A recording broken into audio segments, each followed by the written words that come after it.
So we've got a reporter, Jordan Chariton. He was at the Trump event, since we were just speaking about Trump, and we wanted to see how that went. So Jordan, we were watching the debate. You were at the Trump event. How long did it last? What was the tenor of it? Did it seem successful in the room? It lasted about just under an hour, I would say, and it was a very good tenor. If you were the veterans here, I spoke with a lot of them after, and they enjoyed it. If you were a neutral observer watching, it was a little hard to believe what you were seeing. When you have a veterans event that's supposed to celebrate the veterans, Donald Trump actually started for about 15 minutes saluting his millionaire friends who gave money to the veterans here. He listed off his friends, including Carl Icahn, who he likes to speak about quite a bit, who donated to the veterans. You know, many would say that you could have just handed out a sheet so people knew who donated.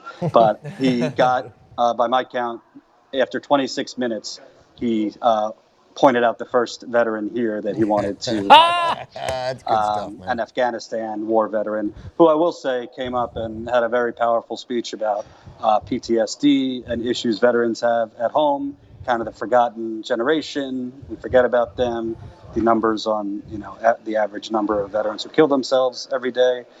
So there was a lot of good parts if you actually care about the human spirit and all that. But Trump did not. It was not. It was, I would say, actually highlighting individual veterans here. Maybe 20 or 30% of the evening was about that. Right. And when Huckabee and Santorum came out, was it a little like, oh my God, here comes Randy Macho Man Savage from behind the scenes and stuff? Or it was like, oh. It kind of reminded me a little bit of, you can't really make it into the main event, so you're kind of trying to get in the guy's locker room with him, or try to hold his gym bag. I saw someone vying for vice president and someone possibly vying for Secretary of Defense. Obviously, both former Governor Huckabee, former Senator Santorum had a lot of nice things to say about the veterans, but kind of awkward. You don't really see often active presidential candidates competing against each other on stage in unison.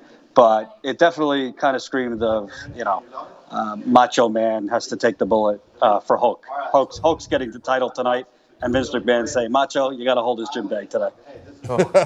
That's it. Look, it drew a lot of attention for people who were not in the building. CNN went to it. Everybody started talking about it.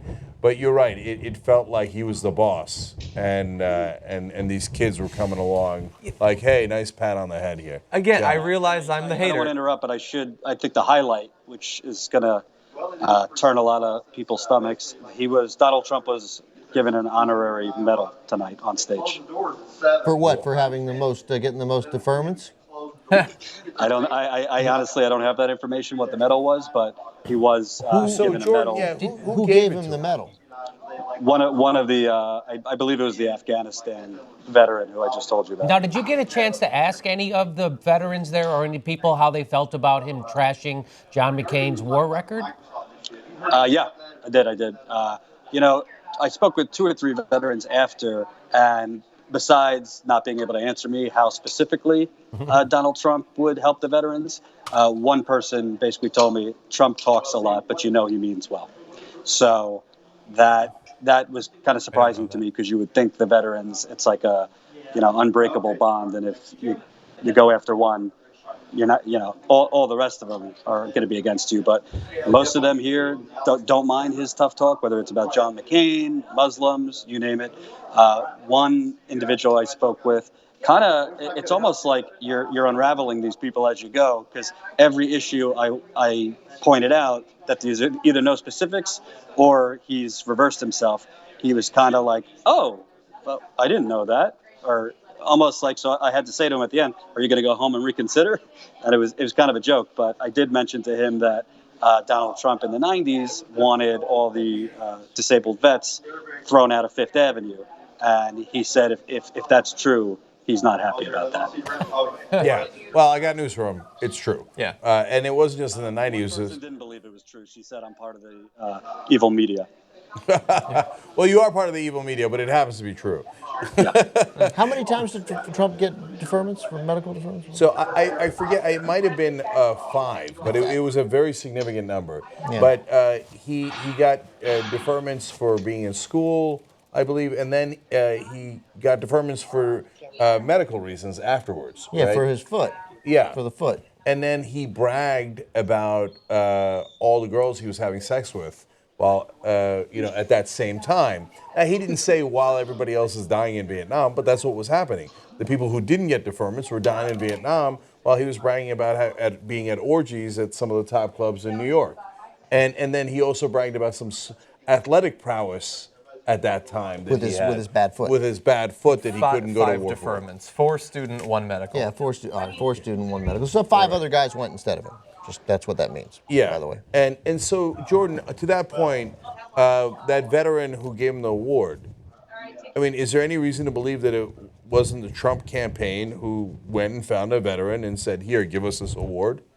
I actually heard somebody say that in the press room. I'd like to believe in our better angels, Cenk. So I'll look that up. I'll follow up into that. But I do believe he was a legit veteran. No. I believe he's a legitimate veteran, but they are controlling the stage. Like, was it like a veterans group? And they or set it up was just it a like, day or hey, two I ago. found a veteran, and I'm going to have him give me some sort of award that I made up? Yeah. It'd be like I believe there was several different veterans groups here. The main veterans group, Iraq and Afghanistan Veterans of America, was not here. They refused to take money. they from refused him. to take any money. That's Paul Wyckoff. But- Rykoff. Rykoff's group, yeah. And it was probably, just a participant, but then again, he wasn't a participant, so. Right. And several of the veterans on stage, and I spoke with after. Actually, one told the story that Donald Trump his car broke down, believe it or not, maybe a decade ago, and this person helped him across the road, and in return, Donald Trump paid for his mortgage. So they were telling stories like that Donald Trump is a humanitarian and he cares about people. I will point out a little comical thing that is classic Trump. Ivanka Trump is 9 months pregnant, his daughter. And Really? Donald Trump said, Ivanka, I want you to have the baby in Iowa. It'll help me win. Okay, yeah, that's classic Trump. Also, Okay. the big stomach makes it harder for him to fantasize about her. Oh, Jesus. Okay, well, okay. Yeah, that's- Not impossible, but harder. Harder. That's Right. Well, All right. Jordan, thank you so much, man. We appreciate it. And everybody check out all the interviews Jordan did on TYT Politics, including the interview he did with Susan Sarandon yesterday, but also the Trump event that we're talking about now, the veterans interviews. That'll all be up on youtube.com/TYT Politics. This is going to blow your mind when you see some of these people I spoke with tonight. Looking forward to it. That's a tease. That's a Okay, tease. and after our mind is blown, Trending soon on Facebook. that's right. After our mind is blown, we'll be a mess.